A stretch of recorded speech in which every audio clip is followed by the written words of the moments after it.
नमस्कार साथियों, मैं हूं दिलीप सिंह चौहान और आपका स्वागत है Dilip Singh lectures YouTube channel पर।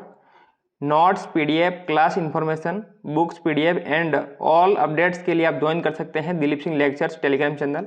साथ ही आप सभी अपडेट्स पाने के लिए और मेरे से जुड़ने के लिए ऑल सोशल मीडिया पर जुड़ सकते हैं। Instagram, Facebook group, Telegram group, YouTube सभी दिलीप सिंह लेक्चर्स नाम से ही हैं। आप जुड़ सकते हैं और अपडेट रह सकते हैं। कोई भी डाउट है तो आप directly Instagram, Facebook, Telegram, YouTube channel के माध्यम से मेरे से जुड़कर बात कर सकते हैं।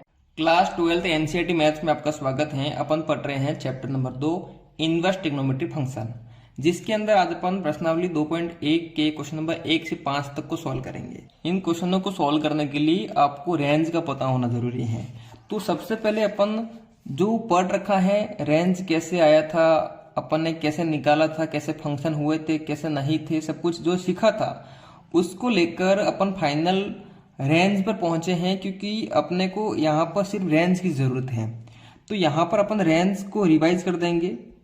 तो रेंज को रिवाइज करेंगे तो रेंज तो आपको याद हो जाएगी अगर लिखने का तरीका समझ में आ गया तो यहाँ पर देखेंगे कि साइन इनवर्स एक्स को पहले लिखना है, इसके बाद में लिखना है कि कोसेक इनवर्स एक्स को, फिर लिखना है आपको टेन इनवर्स एक्स को। अब यहां पर देखना कि साइन इनवर्स एक्स की जो रेंज है वो कितनी है, माइनस के π/2 से π/2। अब यहां पर देख रहे हैं कि इस ब्रैकेट्स का जो मतलब है वो ये है कि माइनस के π/2 भी इंक्लूड है इसमें और प्लस के π/2 भी इंक्लूड है और इनके मध्य वाला मान भी इंक्लूड है। क्या बात क्लियर है? जैसे ही अगर मैं आपको समझाऊं कि यहां पर मैं लिख देता हूं छोटा ब्रैकेट और दूसरा है बड़ा ब्रैकेट। अब इस बड़े ब्रैकेट का मतलब ये होगा, जैसे कि मैं यहाँ पे लिखता हूं 3 से 7, तो इसका मतलब ये है कि इसमें 3 भी हैं और 3 से 7 के मध्य में जितने भी अंक आएंगे वो भी हैं। 3 से 7 मतलब 3 भी इसमें इंक्लूड है, 7 भी इंक्लूड है और इसके मध्य वाले भी इंक्लूड है। अगर यही यहाँ पे लिखो तो इसका मतलब ये है कि इसमें 7 जो 3 और 7 जो है वो इंक्लूड नहीं है, लेकिन इसके मध्य वाले जो मान आएंगे वो इंक्लूड है। तो इस कोष्टक का ये मतलब होता है, यहाँ पर इन कोष्टक को क्लोज और ओपन कहा जाता है, ओपन ब्रैकेट्स, क्लोज ब्रैकेट्स। ठीक है। अब यहाँ पे बात करते हैं कि कोसेक इनवर्स एक्स की जो रेंज है वो क्या होगी। तो यहाँ पर इसकी जो रेंज है वो वही होगी क्या, माइनस के π/2 से π/2। लेकिन यहाँ पर एक दिक्कत है क्या कि कोसेक इनवर्स एक्स में जीरो पे क्या होता है, इनफाइनाइट बनता है। तो मैथ्स में सब कुछ पॉसिबल है, सब कुछ अलाउ है, लेकिन जैसे ही इनफाइनाइट आता है तो मैथ्स फेल हो जाती है। तो उस मैथ्स में उस फेल को रोकने के लिए, उस प्रॉब्लम को रोकने के लिए अपन क्या करेंगे कि इस रेंज में से जीरो को हटा देंगे। ठीक बात है। अब बात करते हैं टेन इनवर्स एक्स की जो रेंज है वो क्या है। अब देखिए टेन इनवर्स एक्स की जो रेंज है उससे पहले अपने को यहाँ पर देखना होगा कि टेन इनवर्स एक्स में इनफाइनाइट किस पे बनता है। तो इनफाइनाइट बनता है किस पे, 90 पर। तो 90 पर इनफाइनाइट बनता है। देखिए टेबल आपको याद होनी चाहिए, ये जो मैं बोल रहा हूँ ना कि किस पे इनफाइनाइट बन रहा है किस पे नहीं, वो टेबल से पता लग रहा है। तो टेबल मैंने आपको सबसे पहले सिखाई है पहली क्लास में ही, है ना। तो यहाँ पर देखिए कि टेन इनवर्स एक्स की बात कर रहा हूं, इसमें क्या होगा, 90 पर क्या आता है, इनफाइनाइट आता है। तो इनफाइनाइट आता है तो 90 और -90 दोनों पर आएगा। तो यहाँ पर इसलिए क्या हो जाएगा कि माइनस के π/2 से π/2 रहेगा, लेकिन छोटा कोष्टक लगा दिया है, यहाँ पर ओपन ब्रैकेट लगा दिया है। इसका मतलब ये है कि माइनस के π/2 और π/2 दोनों इंक्लूड नहीं है। तो साइन इनवर्स एक्स की रेंज हो गई है, क्लोज ब्रैकेट्स हैं और -π/2 से π/2। ठीक बात है। फिर कोसेक इनवर्स एक्स की जो रेंज है वो क्या होगी, -π/2 से π/2 है, क्लोज ब्रैकेट्स में है लेकिन उसमें जीरो इंक्लूड नहीं है। और टेन इनवर्स एक्स की बात करते हैं तो उसकी जो रेंज है वो क्या है, ओपन ब्रैकेट्स में -π/2 से π/2, मतलब -π/2 और π/2 इसमें इंक्लूड नहीं है, इसके मध्य वाला मान अपन ले सकते हैं। अगर इसी प्रकार देखें अपन किसकी बात करेंगे अब कि कोस इनवर्स एक्स की रेंज क्या होगी, फिर बात करेंगे सेक इनवर्स एक्स की रेंज क्या होगी, फिर कोट इनवर्स एक्स की रेंज क्या होगी। अब इसका एक लिंक है, जैसा इधर था वैसा ही उधर है।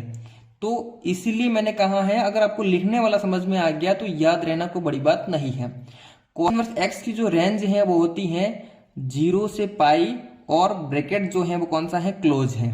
ठीक बात है। फिर सेक इनवर्स एक्स की जो रेंज है वो क्या है, क्लोज ब्रैकेट्स में ही रहेगा, क्या 0 से पाई तक। लेकिन इसमें क्या होता है कि अपने को देखना होगा कि सेक इनवर्स एक्स में इनफाइनाइट किस पे बनता है, तो पाई/2 पे बनता है, तो पाई/2 अपन इसमें माइनस कर देंगे। ठीक बात है। कॉट इनवर्स एक्स की बात करता हूं तो इसमें क्या है कि 0 और पाई पर क्या होता है, इनफाइनाइट बनता है, इसलिए अपन छोटा ब्रैकेट्स लगा देंगे, मतलब ओपन ब्रैकेट्स लगा देंगे 0 से पाई तक। ठीक है, तो ये इसकी रेंज होती है। जब अपन क्वेश्चन करेंगे तो अपने को रेंज का पता होना जरूरी है। अगर कोई फंक्शन है जैसे कि साइन इनवर्स एक्स फंक्शन है, तो उसका अपन क्वेश्चन कर रहे हैं, तो उसका जो आंसर है तो वो इस रेंज में आना चाहिए। अगर इस रेंज से बाहर जा रहे हैं तो अपने को इसको उस रेंज में लाना होगा। ये सभी बातें अपन आगे सीखने वाले हैं। अब यहां पर देखिए कि प्रश्नावली 2.1 का पहला क्वेश्चन है, जिसमें कहा गया है कि निम्नलिखित के मुख्य मानों को ज्ञात कीजिए, जिसमें से साइन इनवर्स -1/2 है, जिसका अपने को मुख्य मान निकालना है। अब देखिए, मुख्य मान निकालने से पहले अपन सबसे पहले क्या करेंगे, मान लेंगे कि माना कि, या फिर लेट भी यूज कर सकते हैं, इसकी जगह आप इंग्लिश में शॉर्टकट में लेट लिखा और काम खत्म। तो माना कि क्या हो जाएगा कि y = साइन इनवर्स -1/2। बात क्लियर है। अपन ने माना कि y बराबर क्या है, साइन इनवर्स -1/2 है। ठीक है। अब यहाँ पर देखिए, इसके बाद में आपको थोड़ा ध्यान में आएगा कि मैंने बताया था कि साइन इनवर्स में माइनस का x है, तो उसका सॉल्व कैसे करते हैं। तो साइन इनवर्स जो है वो क्या करता है, माइनस को बाहर फेंक देता है, तो माइनस साइन इनवर्स और क्या देता है, x आ जाता है। बात क्लियर है। तो इसी को फॉलो करते हुए इस क्वेश्चन को अपन करेंगे। तो फाइनली यहाँ पर नेक्स्ट स्टेप जो है अपनी क्या हो जाएगी कि y बराबर माइनस साइन इनवर्स और कितना आ गया है, 1/2। बात क्लियर है। अब यहां पर देखना कि इसको पढ़ा कैसे जाएगा। इसको पढ़ा जाएगा कि साइन में 1/2 वैल्यू किस एंगल की होती है। बात क्लियर है। अगर आप देखेंगे कि आप कहेंगे सर साइन, अगर 30 की बात करता हूं मैं, कि साइन 30 डिग्री का मान जो होता है वो 1/2 होता है। तो मैंने कहा ये कहाँ से आया, तो आपने कहा सर ये टेबल से आया है। टेबल से पता किया कि यहाँ पर 1/2 जो मान है वो किस एंगल का मान होता है, साइन की बात करी तो साइन में 1/2 जो है वो किस एंगल का मान है, साइन 30 का मान होता है। लेकिन आपको पता है कि यहाँ पर इनवर्स ट्रिग्नोमेट्री फंक्शन के अंदर जब अपन मुख्य मान निकालते हैं तो अपन यहाँ पे डिग्री में यूज नहीं करते हैं, तो अपन यूज करते हैं रेडियन में। किस में यूज करते हैं, रेडियन में यूज करते हैं। तो अपने को यहाँ पर रेडियन और डिग्री में रिलेशन क्या है वो पता होना चाहिए। तो मैंने कहा कि अपने को पता है कि पाई बराबर कितना होता है, 180 डिग्री होता है।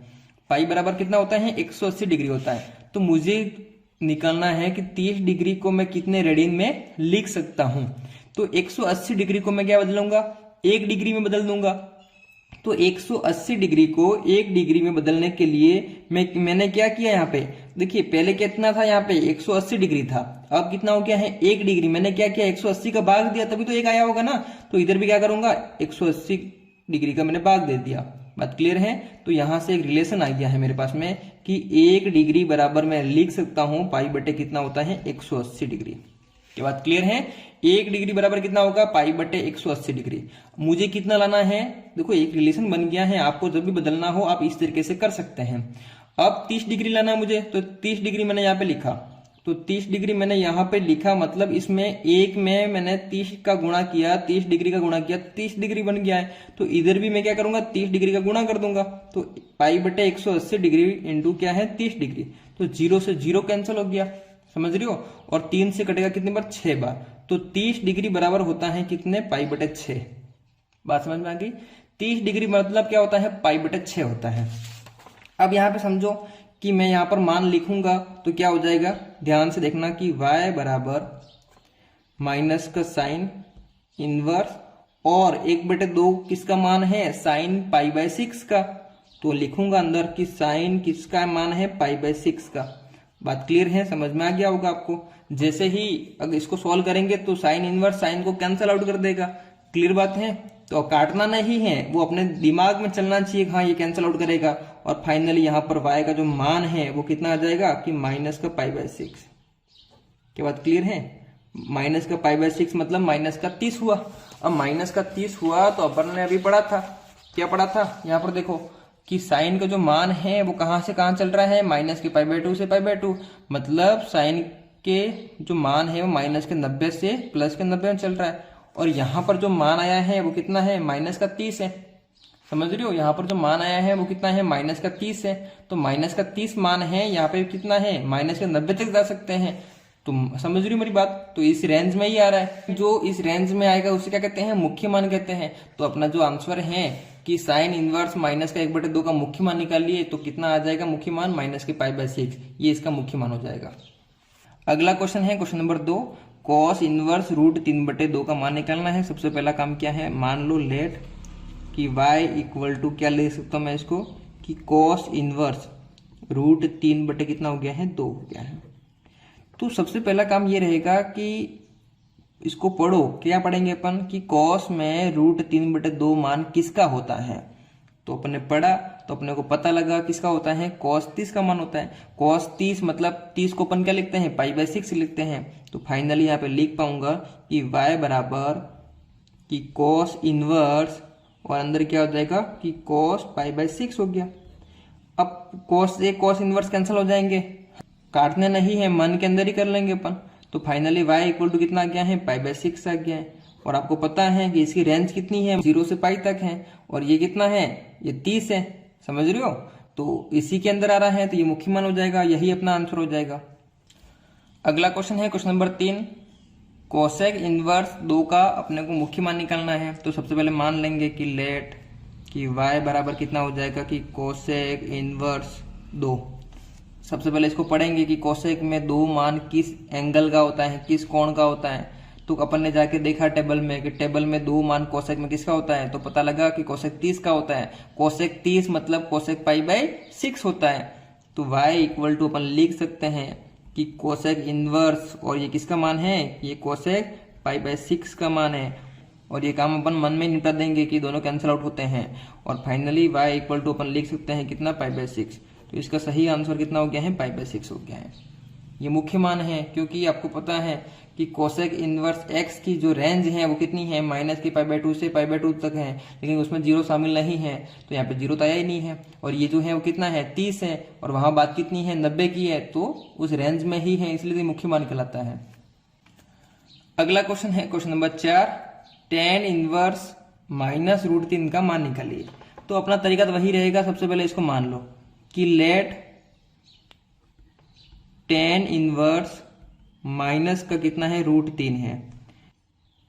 तो y के बराबर इसको अपन ने मान लिया है कि y बराबर tan इनवर्स -√3। ठीक है, अगली स्टेप क्या रहेगी, अगली स्टेप ये रहेगी कि जो माइनस का यहाँ पे वैल्यू है उस माइनस को हटाओ। तो माइनस को हटाओ, उससे पहले अपन देखेंगे कि माइनस को हटाते कैसे हैं। तो यहाँ पर अपन पढ़ चुके हैं कि tan इनवर्स माइनस का x होता है, माइनस को ये बाहर फेंक देता है, और क्या आ जाता है कि माइनस tan इनवर्स x आ जाता है। अगर इसी को अपन फॉलो करते हैं तो फाइनली अपन यहाँ क्या करेंगे, माइनस बाहर फेंक देंगे। तो y बराबर माइनस यहाँ पे tan इनवर्स और कितना हो गया है, √3 हो गया है। क्लियर। अब देखो खास बात ये है कि इसको पढ़ा कैसे जाएगा। पढ़ेंगे क्या कि tan में √3 किस कोण का मान होता है। तो टेबल के अंदर गए, पता किया अपन ने, टेबल के अंदर गए और देखा कि √3 जो मान है वो किसका होता है। तो अपन ने देखा कि 60 डिग्री का मान होता है, और 60 डिग्री को क्या लिखते हैं, π/3 लिखते हैं। तो यहाँ पर क्या हो जाएगा कि y बराबर माइनस का tan इनवर्स, और यहाँ पर क्या हो जाएगा कि tan और π/3 हो गया। ठीक बात है। और मन के अंदर ही अपन ने क्या विचार किया कि tan इनवर्स tan को कैंसल आउट कर देगा, खत्म कर देगा। तो फाइनली y बराबर मान कितना आया अपने पास में कि माइनस का π/3। अब यहाँ पर देखो माइनस के π/3 मतलब माइनस के 60 आ गया है। और अपने को ये भी पता है क्या कि इसकी जो रेंज है वो कितनी है, इसकी रेंज जो है वो कितनी है, माइनस के π/2 से π/2 मतलब माइनस के 90 से 90 है, दोनों इंक्लूड नहीं है, लेकिन इसके मध्य में मान आना चाहिए। और ये कितना है, 60 है, इसके मध्य में ही आ रहा है, इसलिए तो मुख्य मान कहलाएगा। ठीक बात है। अगला क्वेश्चन है क्वेश्चन नंबर 5, cos इनवर्स -1/2 का अपने को मान निकालना है। सबसे पहला काम क्या है, मान लो कि लेट y बराबर क्या हो जाएगा कि cos इनवर्स -1/2। अब दूसरा काम क्या रहता है, इस माइनस को हटाओ। अब इस माइनस को हटाने के लिए अपन ने पहले पढ़ रखा है, क्या करते हैं अपन कि अपन को पता है कि क्या होता है कि कॉस इनवर्स अगर माइनस का x है तो ये क्या करता है, माइनस को बाहर तो फेंकता है लेकिन पाई में से घटाता है, तो पाई माइनस क्या हो जाएगा, कॉस इनवर्स x हो जाएगा। क्या बात क्लियर है? ये मैंने सब पढ़ा रखा है आपको। अब यहाँ पर देखिए फाइनली क्या लिखूंगा मैं कि y बराबर कि पाई माइनस कॉस इनवर्स 1/2, माइनस तो हट गया, माइनस के कारण ही तो ये आया सब। अब देखो कि पढ़ेंगे अपन की कॉस में 1/2 किस एंगल का मान है, कॉस में 1/2 किस एंगल का मान है, तो जाके देखा अपन ने कि कॉस में ये जो मान है वो किसका है, 60 का मान है। किसका मान है, 60 का। और कॉस 60 को क्या लिखते हैं अपन, 60 डिग्री को लिखते क्या है, π/3। तो यहां पर लिखेंगे फाइनली कि y equal to pi minus cos inverse, और यहां पर क्या आ जाएगा कि cos π/3। क्या बात क्लियर है? और मन में अपन ने बात करी क्या कि cos इनवर्स cos को क्या करेगा, खत्म कर देगा। तो y बराबर क्या हो जाएगा कि पाई माइनस ये तो खत्म हो गया और कितना क्या है, π/3 आ गया। फिर अपन ने देखा यहाँ पर क्या इसके अपन में क्या है, कुछ भी नहीं, मतलब 1 है। तो 1 और 3 का जो एलसीएम है वो कितना क्या है, 3 आ गया। 1 का भाग 3 में कितनी बार किया, 3 बार। 3 का गुणा मैंने पाई से किया तो 3 पाई, माइनस 3 का भाग 3 में 1 बार किया, 1 का गुणा में पाई से किया तो पाई। तो 3 पाई में से 1 पाई निकल गया, 2 पाई, 2 पाई बटे कितना गया है, 3। तो फाइनली जो मान है इसका वो y बराबर कितना गया है कि 2π/3 है। अब इसको समझो कि 2π/3 जो मान है वो कितना है, किसमें, थीटा में। यहाँ पे समझ में नहीं आ रहा होगा तो देखो 2 का 2 लिखो, पाई का मान कितना होता है 180 बटे कितना है 3, 3 से कट गया 60 बार, तो 60 × 2 कितना हो गया है 120। तो इसका जो मान है ये जो कितना 2π/3 जो है वो कितना है 120 डिग्री है। और जो इसकी रेंज है वो कितनी है वो भी देख लो, क्योंकि रेंज में आना चाहिए, नहीं आया तो लाना पड़ेगा। रेंज कितनी है 0 से पाई, 0 से 180 है। और यहाँ पर देखो दोनों शामिल भी हैं, तो यहाँ पे 120 आ रहा है, इसके अंदर ही आ रहा है, इसलिए तो मुख्य मान कहलाता है ये। क्लियर है? मुख्य मान क्यों कहा जाता है, क्योंकि जो इनकी रेंज है उस रेंज में आएगा तो मुख्य मान है, अन्यथा नहीं है। अगर नहीं आ रहा है तो उसको लाना पड़ेगा। तो यहाँ पर अपने इस क्लास में 5 क्वेश्चन किए हैं, समझाया है मैंने। मुझे उम्मीद है आपको समझ में आया होगा। मिलते हैं अगली क्लास में, तब तक जय हिंद, वंदे मातरम।